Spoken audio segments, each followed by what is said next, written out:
Allô, allô, allô, allô. Allô, allô, allô, allô. Assalamu alaikum, mbokk yi. Après avoir remercié le bon Dieu et prié son prophète, je salue et remercie tous les Sénégalais. Je remercie aussi les fans et amis qui sont en train de suivre actuellement la chaîne Samba Mara TV. Je salue aussi M. Bougane Gueye d'avoir bien voulu mettre à disposition des Sénégalais l'émission que j'anime sur la chaîne TV, sur la chaîne TV, sur sa chaîne. Je salue les autorités aussi politiques, coutumières et religieuses. Je salue les patients aussi qui ne cessent de me faire confiance. Je salue tout le monde. Je salue aussi nos parents et amis et fans qui vivent à l'étranger, que ce soit aux États-Unis, en France, en Italie, en Espagne, en Norvège, en Suisse, au Brésil et partout ailleurs dans le monde. Je salue ceux qui vivent aussi aux coins et recoins les plus reculés du Sénégal. Aujourd'hui, l'émission sera faite en français et en wolof. Je parlerai aujourd'hui de deux plantes bien connues au Sénégal, dont les vertus ne cessent d'étonner par leur efficacité. Et ensuite, je répondrai à quelques questions que ne cessent de poser certains téléspectateurs. Aujourd'hui, je vais parler d'abord du manguier, communément appelé le Mangifera indica, appartenant à la famille des Anacardiacées, qui est une plante connue surtout pour ses fruits délicieux, mais aussi ses vertus thérapeutiques et médicinales. Si vous souffrez de problèmes de vers intestinaux, nous vous recommandons de faire griller 6 amandes de mangue, de noyaux de mangue. Vous faites griller les 6 amandes et que vous réduisez en poudre. Et maintenant, vous prenez 2 cuillères à soupe de la poudre, vous mettez dans un verre d'eau, vous mettez en infusion, vous remuez, vous laissez le farine filtrer et vous le buvez associé avec 3 morceaux de sucre. Le traitement dure 5 jours. Cela peut aider à se débarrasser des vers intestinaux les plus tenants. Si vous souffrez de fièvre, pour faire descendre la fièvre, vous pouvez faire la décoction de 3 à 4 feuilles sèches, ce sera les feuilles sèches, dans un verre d'eau. Vous le buvez à chaud 2 à 3 fois par jour. Cela aide aussi à faire descendre la fièvre. Donc les feuilles de manguier sèches sont efficaces pour faire descendre la fièvre. Contre les hémorroïdes, on vous recommande de faire une décoction de 5 écorces de manguier dans 1 litre d'eau. Vous faites bouillir pour réduire la solution à 1 demi-litre que vous buvez en une journée en raison de 3 prises par jour, après le petit déjeuner, le déjeuner, le dîner. Ça aide à sécher les hémorroïdes. Donc, je répète, les vers intestinaux, c'est l'amande que vous utilisez, l'amande de manguier, le noyau de l'amande. Pour la fièvre, vous utilisez les feuilles sèches. Et contre les hémorroïdes, vous utilisez l'écorce de manguier. Pour ce qui est maintenant du Maïtinus sénégalensis, que vous connaissez aussi très bien, pour utiliser, d'abord rappelons que cette plante appartient à la famille des Celestracées, les Celestracées, qui sont bien connus aussi dans le règne végétal. Si vous souffrez maintenant de ces maladies, de l'épilepsie, des crises d'épilepsie, de la méningite, qui est une maladie vraiment extrêmement grave, qui peut faire des dégâts, et qui progresse très vite dans l'organisme.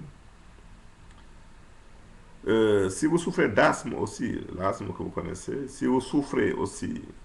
de vers, de parasites intestinaux, si vous souffrez d'otite qui suppure, l'otite, l'inflammation ou l'infection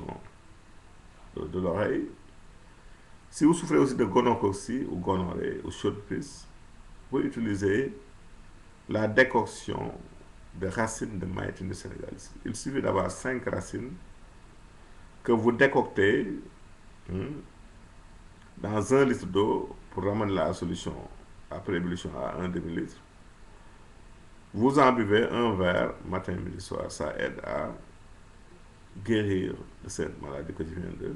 citer. bu ñu ñëwee si wàllu wolof mbokk yi ñu leen di nuyoo di sant ñëpp di gërëm ñëpp di rafetlu aussi teew bi nga xam ne ni yaa ngi koy teewlu émission bi ñu jégalu nag temps bi ñu toog yëpp amul mais ñaan nañu yàlla di ko defal guddi gu nekk du lundi au dimanche bu 21h jotee si seen télévision Sambamara TV seen web TV ngeen koy am si site bi sambamara.com. ñu rappelé ni bu ngeen ñu bëggee jot si biir émission mën ngeen woote si 77 555 0529 wala 77 318 17 50 pour mën a dugg en direct si émission bi ñu tontu seen laaj bu fekkee dafa am lu ñu wax te leerul ba l'émission bi jeex mën ngeen dugg intervenir. su ñëwee si wàllu ñu ngi nuyu aussi ñëpp di nuyu Sénégal yëpp di nuyu suñu njaboot di nuyu waa dëkkandoo yëpp fii amoo 5 Guédiawaye. ñu ngi nuyu aussi waa bitim réew muy France Italie Espagne Canada États-Unis surtout waa États-Unis nga xam ne ñoom pratiquement émission bi ñu ko raté Norvège Suisse ak fépp ñu ngi nuyu aussi waa Sénégal di nuyu autorités politiques yi ak religieuses et coutumières yi fu nit nekk si gox-goxaani Sénégal ñu ngi lay nuyu di la gërëm la sargal. maa ngi nuyu aussi Amadou Doumbia di ki nga xam ne moo concevoir site web bi muy site bi ngeen di seetaan yi di technicien bu xariñ aussi. tey dañuy ñëw di waxtaan yéen si ñaari garab yu am solo muy garabu mango ak garabu dori ñu koy wax genn gi dëgg lu ñu ko jaawal na ak den gi dëgg mooy ñooj bokkul ak genn gi dëgg bu ñëwee si garabu mango yi nga xam mi ngi bokk si famille des Anacardiaceae moom ñoom darkase yooyu ñoom bokk benn famille dañ leen si waxal si yenn si njariñam si feebar yi bu fekkee da nga am ay saan mu sonal la muy saan yu doy waar muy ascaris beeg teeñaa beeg oxyure yeeg yeneen ak yeneen dafa yomb na da ngay jël saalu mango bi nga wut si juróom-benn saal nga lakk ko ba mu xëm ba mu ki nekk dóom mu ñor nga dëbb ko def ko en poudre su ko defee boo jëlee lu tolloog ñaari kudd yi ñaañe nga def ko si lu tolloog benn verre ndox bu tàng nga segg ko boole ko ñetti beeg suur nga naan soo ko def bannaan ba benn tool bi ba muy juróomi fan si kàttu di yàlla da lay dimbali nga tàggoog loolu di saanu biir. bu fekkee da nga am fièvre mu yaram bu tàng ba jaaxal la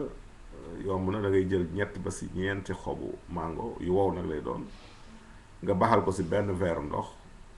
bu mu xawee nu ko rek nga naan ko si tàngoor bi moom dafay baax nga def ko boo ndekkee boo añee ba si kàttanu yàlla lu yaram tàng dina wàcce fièvre boobu. beneen bi mooy boo dee da nga am hémorroïde muy jàngoro kajoor da ngay wut lu tolloog juróomi xasum mango su ko defee nga baxal ko si lu tolloog litre ndox di ko naan par genn wàll kaas boo ndekkee boo añee ba si kàttanu yàlla boo ko defee yàlla mën a dimbali tàggale la ak loolu nga xam ne mooy jàngoro kajoor muy lu doy waar aussi. bi si topp mooy garabu dori nag garab bu doy waar di garabu cosaan garab bu baax a baax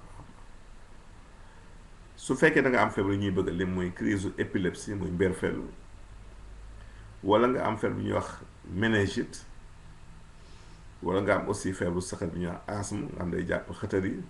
muy feebar bu doy waar nag nit ñi xamuñu ko mais day rey baaxul day gaañ ca xale yi la gën a yem mag nag day dal mag aussi. docteur nag dañuy gëmloo nit ñi ne asthme du wér mais asthme lu ñuy faj ba mu wér la si kàttanu yàlla luy wér la. man maa ngi fàttali ko am na ñoo xam bi ñuy ñëw si man ñoom seen doom ñoo ko amoon dañoo nàmpal seen doom mu am asthme mais seen yaay laay jox garab mu koy naan xale di ko nàmp si kàttanu yàlla avant ñuy fer asthme tàggu nañu kon asthme luy wér la. soo amee aussi ay jaani biir luy saani biir bu mën a doon xeet bu mën a doon teeñaa bi wala yeneen yi soo amee aussi otite muy benn infection buy jàpp nopp yi ba sa nopp di génne ndox wala muy tooy soo amee feebaru sëy bi ñuy wax soppis aussi jëlal juróomi reenu tooy muy génn gi de nga baxal ko si liisu ndox danga koy baxal nag ba 1 litre yi dem ba nekk demi-litre su ko defee nga koy naan par kaas boo ndekkee boo añee boo si kàttanu yàlla soo ko defee feebar yi ma lim nii di nga tàggoo ñoom si kàttanu yàlla. loolu mooy li nga xam ne dañu ko dewoon tey donc suñu baamtoo feebar yi nga xam ne dafay faj muy épilepsie bi di méningite bi di asthme bi di jaani biir muy saani di otite muy feebar bi dal nopp bi di jam di metti muy feebaru soppis aussi soo ko amee reenu dore bi moom ngay baxal naan ñu fàttali ko. su ñëwee si question yi nga xam ne dañ koy posé aussi question bu njëkk bi kii daf ni moom dafay dégg ni dafa am daal ñu ma gis ñu ne wala ñoom cancer ween lañ amoon maa leen faj te moom mu dégg ni cancer moom kenn mënu ko faj. man damay wax toujours nit ki nañu dellu seen xel Yonent sallallahu alayhi wa sallam li mu waxoon dafa leer nee na ku ne la lay faj mu ngi wër sa kër jël ngay jéggaani saa yoo jugee bàyyi la la wër di jéggaani garab bitim réew bu la garab bi faj da nga am saafara la faj ku ne la lay faj ma nga sax sa gox ba nga dëkk. donc ñu xam ni tawat bu yàlla bindi bind na garabam xëy na nag si àggoon nag ba ci sa àgg kon cancer day wér c'est que li dul wér mooy cancer boo bàyyi ba mu yéggi dayoo nga bëgg a dem faji ba day jafe mais soo ko commencé gis mu commencé feeñ doon ñu commencé feeñ ba ñu ne waxuma sax ñu ne la moom la mais ñu naan rek moom la wala du moom ñuy soupçonné ni moom la si kàttanu yàlla bu dee li ñu lay jox jig na la yàlla nag mooy wéral mais bu ñu sabab loo defal nañ ko du benn nit du ñaar nit. Sénégal nag dafa doy waar parce que boo nee damay faj cancer rek ku ne jug di coow mais ñi nga xam ne commencé woon nañ ko am te ñu jox leen garab yàlla dimbali leen ñu tane def naa ne ñu ngi mën nañu seedal seen bopp. man nag dama mënewul naan diw maa ko fajal diw maa ko faj li am solo mooy ki ñu faj moom ba mu am dellu sago moom xam na ni si béréb sàngam la fajoo. kon nañu delloowaat gëm suñu bopp gëm suñu cosaan gëm suñu aada gëm ni li ñuy faj mi ngi fii Sénégal te it ñu yaakaar bañ a yaakaar ne lépp lu ñu dal rek bitim réew lañ koy saafara déedéet yàgg nañ yóbbu ay ponkal ay autorité fii jëlee leen fii yóbbu leen Sénégal jëlee leen Sénégal yóbbu leen bitim réew fa la ñu ñàkk seen bakkan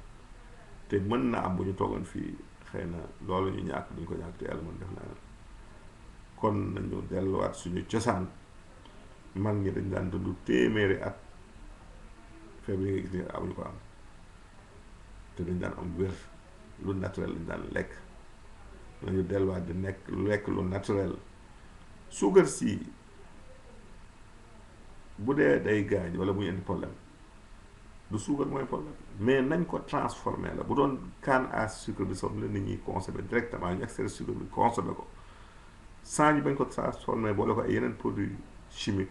kon suukar du mën a gaañ mais bu suukar bu demee ba indi problème la ñu ko booleel moo tax mais li naturel jóge si gàncax mënu la gaañ. ñaareelu question bi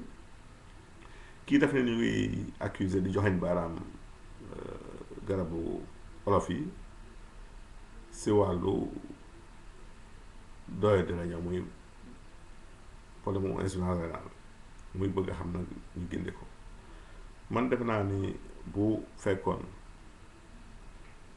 ku naan garabu olof am insuffisance rénale kon def naa ni Sénégal yëpp am nañ ko ndax buñ demee wala africain yëpp am nañ ko ba nit loolu OMS moo ko wax moo nit téeméeri africain yoo jël juróom-ñetti fukk yi wala juróom-ñetti fukk yi juróom si garabu olof la ñuy fajoo wala si la ñuy fajoo soo ko xalaat dem hôpital te defe naa ne suñ xoolee population bi ñu fa am insuffisance rénale lu ndaw la kon nga xam ni li koy indi feneen la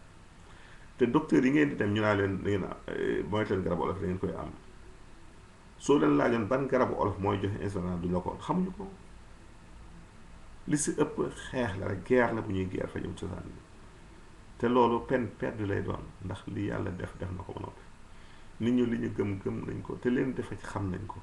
te ñu ngi si dem di gis tan loolu moo am solo damay wax toujours que ni kaay ma faj la jaru ko koo faj mu wér bu dee mu lay indil keneen kon loolu na ko nit ñi xam insuffisance rénale li koy indi man ñi ma ëpp ñu ma gis ñu am ko boo leen laaj ñun la diabète la ñu amoon wala hypertension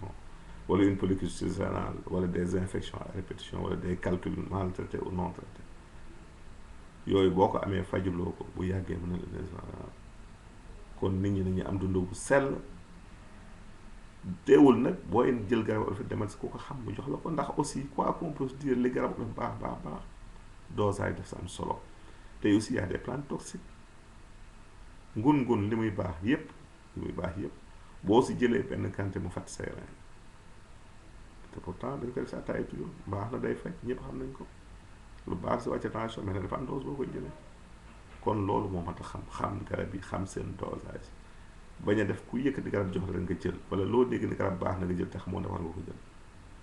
ndax garab day faj waaye garab day gaañ leen tàggu fii leen jox naan seen émission fajtal fii seen chaîne Sa Maladie